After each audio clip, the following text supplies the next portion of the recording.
Today, it's a support day. Our first replay is going to be a Soraka game at about 1300 elo. That's going to be by Flamedra. And then we're going to move into a Sona game by a newer level 30 in a normal game. I'm just feeling in a support mood. I'm feeling it. I like bot lane a lot. It's my favorite lane. So I'm excited to get these commentaries done. But before we start, I want to give some shout-outs. I've kind of been reflecting on what I've been doing. I've been doing this about 2 weeks now. Well, my website's been up, I think, 11 days. And it is more successful than I ever thought it would be. This all started just by like a little Reddit post on the Summoner School subreddit. And I never really thought it would expand into this huge project that it is for me. But I'm really excited about that. And so first, I just wanted to give a shout out to you guys. You guys that watch it. You guys have given me so much positive feedback. You guys have encouraged me, and it makes it really easy to do these. When I get like these comments on my YouTube videos, they're like, "Wow, these are awesome. Keep it up." Someone compared me to Day 9, which I think is totally unjust because I will never be as awesome as Day 9. But that's the best compliment someone doing what I could do could ever get. So whoever that was, thank you. That made my day. The other thing is, this is kind of restored some of my faith in the LoL community because it's gotten to the point where about half the replays I've been getting submitted are not people who are submitting the replays to get help for themselves. People are submitting these replays and they're like, "Hey, I thought this would be a really good game you could review to show this." Or, "I submitted this replay because I thought it you could really talk about this well." So people have begun submitting me replays so that I can help others learn from their mistakes, or to help others learn skills that they're doing well. And it's really awesome to see it. And I've gotten so many offers for help. I've gotten a lot of people, offering help running websites since they know I'm not going to have a lot of time. I've gotten people offering to help me cast, to help me with like solo top replays, because I always say I'm bad at solo top, and it's just really awesome to see that kind of support. So thanks a lot, guys. It means a lot. I also want to throw a shout out to Black Matters 615 because he's awesome, man. He is doing so much work for my spreadsheet on Google Docs. It's amazing. So big shout out there. Thanks a lot for all of your work. It's helping me a lot. So today's an awesome day. I'm in a good mood. I love the weather. It's been snowing like for the last 4 days. I love the snow. It's bright and sunny. I love the sun, but I hate the heat. So the snowy, cold, sunny weather is my favorite. I'm wearing a Batman shirt. Bam! Represent. It even glows in the dark. So how can you be having a bad day when you're wearing a glow-in-the-dark Batman shirt? That's my question. It's just, you wear a glow-in-the-dark Batman shirt, and you're just going to have an amazing day. So that's about all the shout-outs I get, and I'm ready to go ahead and start on this replay. First things first, though, you guys tell your friends about me. Subscribe to my YouTube channel, subscribe to my own channel. Try to catch me live if you can. I really love having live viewers because my favorite part about doing this is interacting with you viewers, talking to you guys, hanging out with you guys in IRC. That's my favorite part. So try to catch me live. I'm going to stream every Tuesday, Thursday at 11 a.m. Eastern Time. That's GMT -5. And other than that, any other stream dates or anything is going to be bonus. But I will try to consistently do Tuesday and Thursday at 11 a.m. EST. But I think I'm done blah blah blahing about stuff that is not LOL. I'm going to go ahead and get started on this replay. But yeah, tell your friends, tell your family, get people into LOL, and then tell them about me. But definitely subscribe to my YouTube channel, subscribe to my own channel, and try to catch me live and hang out in IRC, ask me questions. I love answering questions, so definitely do that. But alright, we're going to go ahead and get started with this VOD now. This is a 12 to 1300 elo game by Flamedra playing Soraka. So we're going to go ahead and get started with that. Let me pull that up, and we're going to do it. Oh, we got the cat cam. Say hi. This is Orion, my kitty cat. He's mad because my dog just sniffed his butt while I was holding him. Okay, so I double-clicked the replay. I don't know what's happening. Okay, it's launching. We're good to go. Alright, I gotta make sure my dog and cat don't kill each other. But, alright. So, we have Flamedra playing Soraka with a Misfortune. That's gonna be their bottom line setup, I'm assuming. And the other bottom lane looks like it's gonna be, Kate and Tarek. Okay, so both Supports are running Flash and CV right now. So the one thing is, I don't like CV very much on supports anymore. CV is very useful at level 1 to determine what they're doing at level 1, if they're invading or if you want to invade, but it gets significantly less useful as the game goes on. With proper warding, you don't really need CV that much, and I think heal is by far the best summoner spell you can take on supports. I actually think heal's a little better to take on the AD carry, but why not both, right? Heal's awesome, so that's one thing you should consider doing, is dropping the CV and picking up heal instead. I still like running Flash because as support you're very squishy and you can't fight anyone, so if you ever get caught out of position on support, you're pretty much dead. So that's why I like Flash. It's just very forgiving. So the thing to remember when you're laning with MF is very strong in lane and needs to play aggressively in lane. If you play a passive farming game with MF, you might not end up that well because she's not as strong late game. Now you are against a Caitlyn, so Caitlyn is also very strong in lane, but not strong late game. So you're gonna have to kind of get a feel and see, how this matchup's gonna go, who's the better players, and to really determine if you can be aggressive or not in this lane matchup. When you're playing Soraka against a Taric, you really want to be able to time your silence as well. So if you know Taric's running up to stun someone, and you can silence him right before he gets that stun off, that can be huge, and that can be awesome. I noticed that you started with silence at level 1. I would just not level up anything on Soraka until you determine what you need, because you very well might need your heal instead of that silence, but that's alright. I do like your item start. That's my favorite item start on Soraka. Fairy Charm, 2 Vision Wards, and 2 Sight Wards and 1 Vision Ward. That's a good setup. I also really like how you warded the bush. You always want to do that against Taric.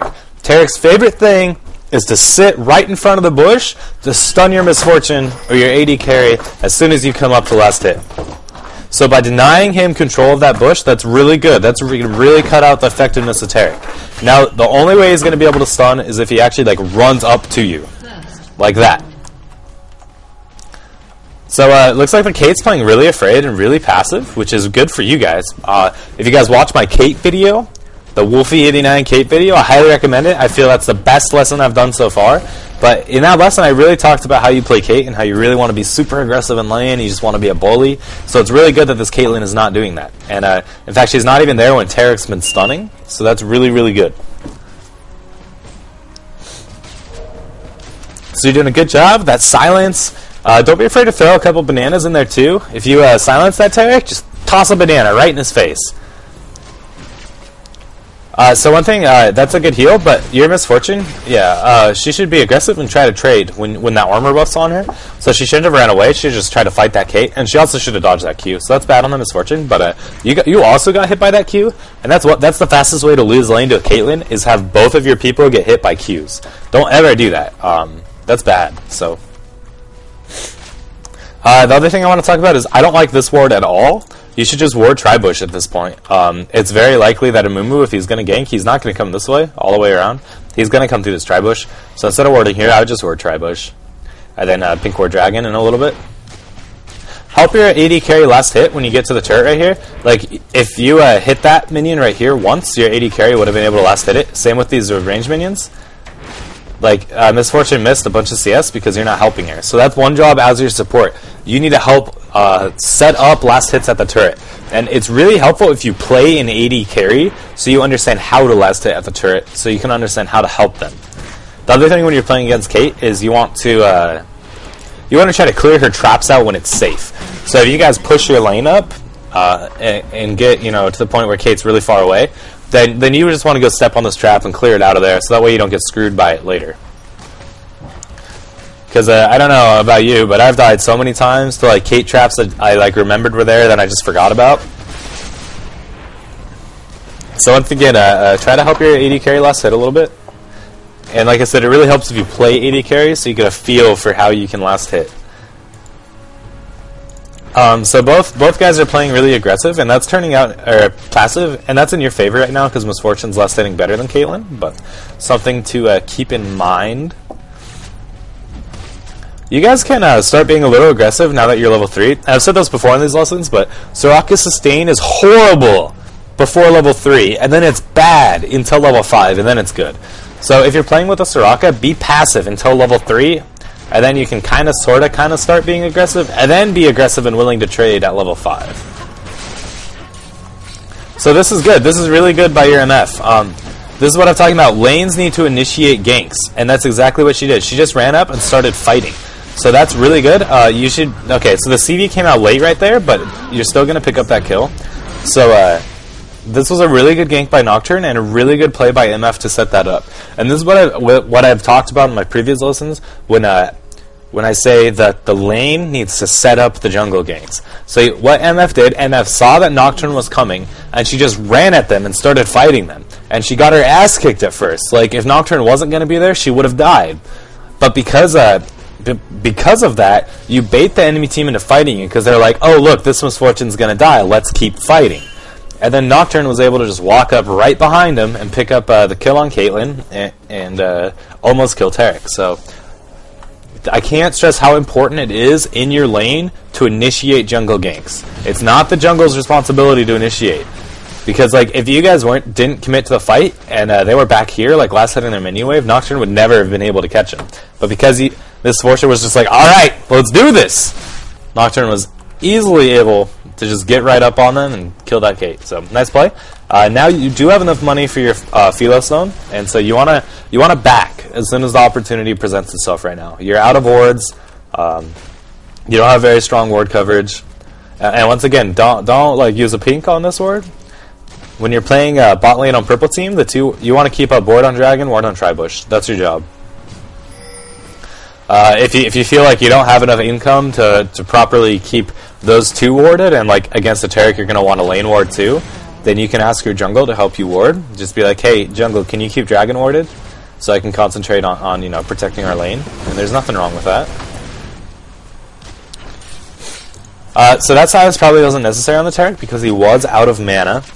So another thing when you're playing Soraka, you always want to keep in mind the opponent's mana when you're going to silence, because you might not need to silence them if they're out of mana, stuff like that. So, and like right now, you can clear these traps out because Kate's really far away last hitting. And that's what I was talking about. Anytime you're laning against Caitlyn, you always want to clear traps out when it's safe to do so. So good job being aggressive and trying to zone this Kate out since her support's not here. Time it better though. Like you timed your aggression when all of her creeps she wanted to last hit were full health. So time your aggression and your harass in any lane as anyone to try to make them miss last hits. That way you force them to either miss a last hit or take free damage from you, because they're either going to last hit the minion or trade damage with you. And so that's a win-win situation. So that's the secret to harassing in lane, by the way. You watch your own minions' health and you right-click harass them when... so this might not be a good aggression for you guys.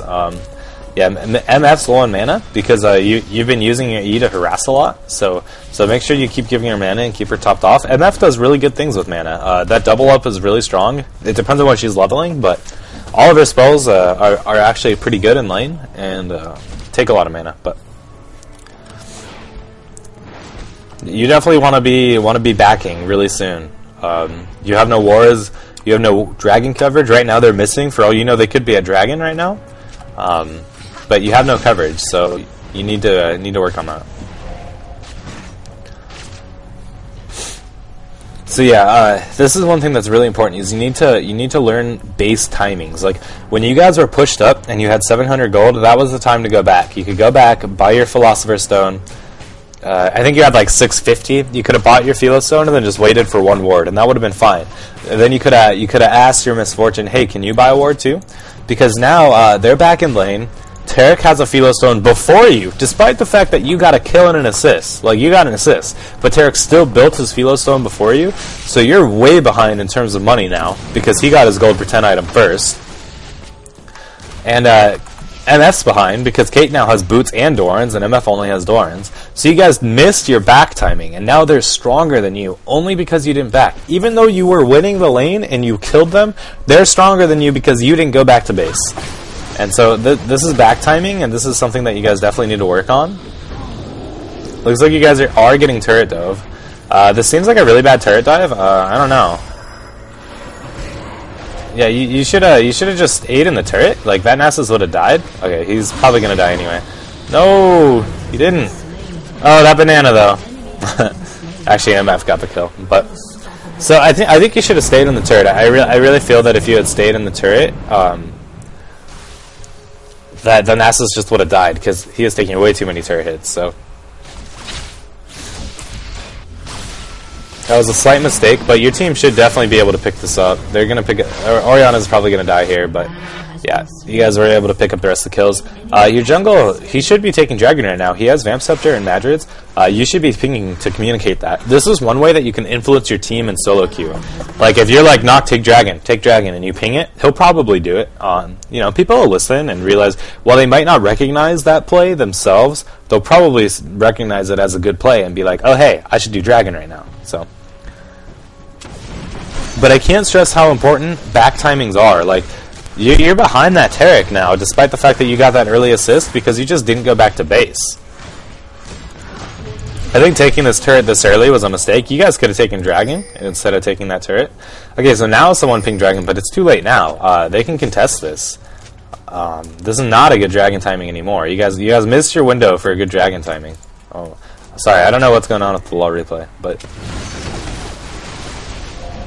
yeah, once again, you guys need to be careful, because there are a lot of people near here.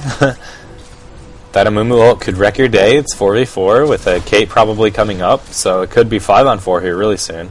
This is, you guys should not be doing this Dragon. Okay, you guys aren't, but yeah, this is not good. The good news is they are, like, focusing you, which is silly. Even after you put the armor buff on you, Nasus still focused you, so it's a good waste of Nasus ult. So you guys should just back and regroup and try not to force anything. MF should be going bot to go farm right now.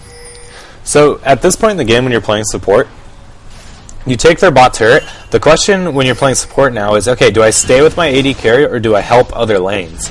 And it kind of depends on what their support does. Like, if their support's helping other lanes, you should go help other lanes.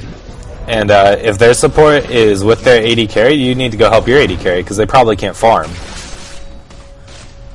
But MF should just keep pushing and keep farming bot right now, because you guys can hold this turret easy with like 2 people, and MF can get all this farm that Kate's not getting. So, like, if you look at what's going on with resources right now on your team, look, Nasus is farming top, no one on your team is farming top.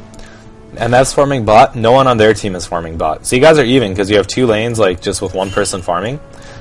And there are a bunch of people mid, not doing anything. So, MF definitely needs to back, though. She's in dangerous territory. But yeah, as support, this is kind of an awkward phase in the game. You're like, I don't really know what to do. I'm just going to kind of wander around lanes, help out where I can. And that's really all you can do. The biggest thing is try not to get behind on experience, because it's really easy as support in this situation to just start getting really far behind on experience, because you kind of like, you go mid and you heal a couple people, help out for a few seconds, then you're like, oh, okay, I'll go bot, and I help out for a few seconds, and then you go back mid, and you just end up missing all this XP and getting behind. So try not to do that. It's not good, but when in doubt, just stick with your AD carry. This probably will pick up a kill for you guys. This MF is being really slow. I don't know why. I don't really know why MF was so slow right there. She had the same boots, but had her passive, so I don't know if she just wasn't animation canceling while chasing. That's probably why she was so slow, but that's alright.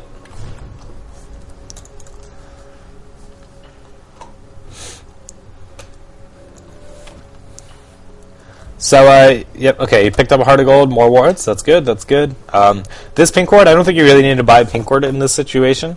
You already have, you just took Dragon, so it's not going to be up for a little while. But at least you can just kind of bank that pink ward. I guess that's alright. You probably don't need to do really anything else with that 125 gold right now, but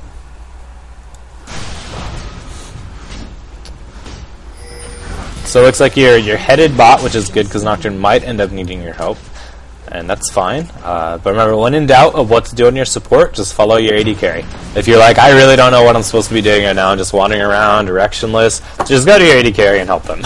That's a pretty safe basic principle whenever you're playing support. But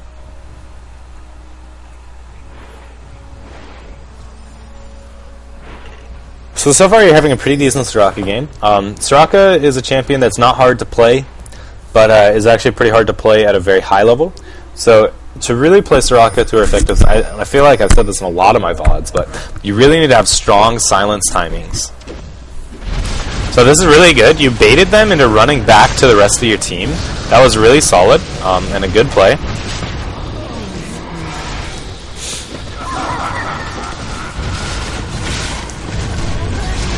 Alright, so really good play by your team. That was a very strong team fight. Definitely, you didn't heal the Nocturne, I don't know. Okay, you healed the GP, which is fine, because Nocturne's probably out of the fight. But you can heal up this Nocturne so you can keep fighting. That wouldn't be a bad idea. Anytime you're pushing really far, I really like, in these lessons, I really like talking about warding. And, like, in this situation, you should ward this way. And I feel like that's one thing you can definitely learn from me.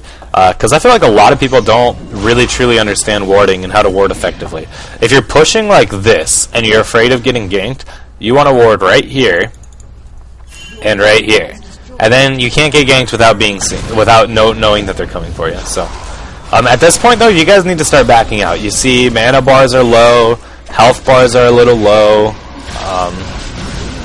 but the enemy team's being silly and just like running into you to die, so it's not a big deal. But at this point, you guys are being too greedy because while you keep killing them, you guys haven't been back to base to buy with all that money, and they keep being able to go back to base, so they're going to keep buying and getting a little stronger. But luckily, they're playing really bad, and they keep contesting you like 1 or 2 at a time, and so you guys are just steamrolling them, which is silly, but.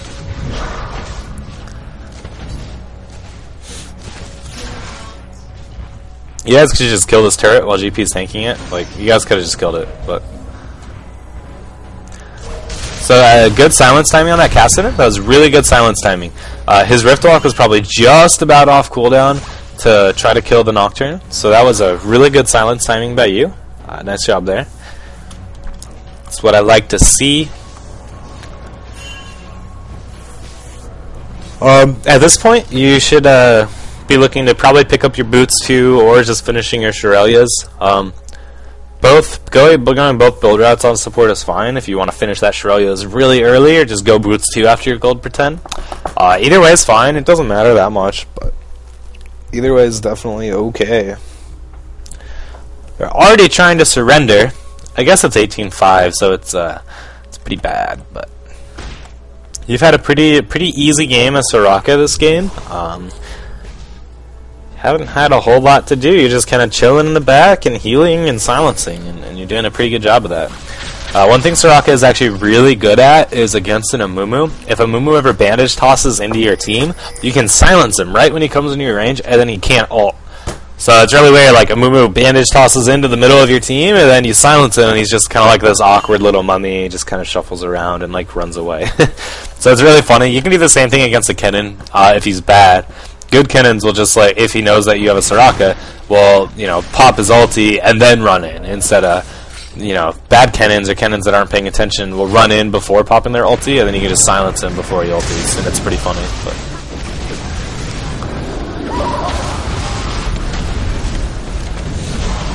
yeah, you guys are really far ahead right now, so I don't think you needed to ulti there. That ulti was excessive. You really didn't need it. You could save it to bait harder. But that's fine. You guys are really far ahead, so you're going to be okay doing just about anything. It looks like this game is almost over. So this is a fast one, but I think this is a good example. So what happened with the enemy team is they never committed to fighting you guys for the last 10 minutes or so, maybe like 7 minutes. What's happened is the enemy team is just like run in one person engages and the rest don't engage. They don't commit and they just chill back. And then they die and the next person's like, oh, I'm gonna go in without engaging. So like here we see that, and it's like Cassidy goes in and no one else on his team reacts fast enough. So Cassidy goes in, and then like 5 seconds later Tarek's like, oh, I'm gonna go in, and then like 5 seconds later Amumu goes in. It's just not coordinated, and that's why they're losing so hard.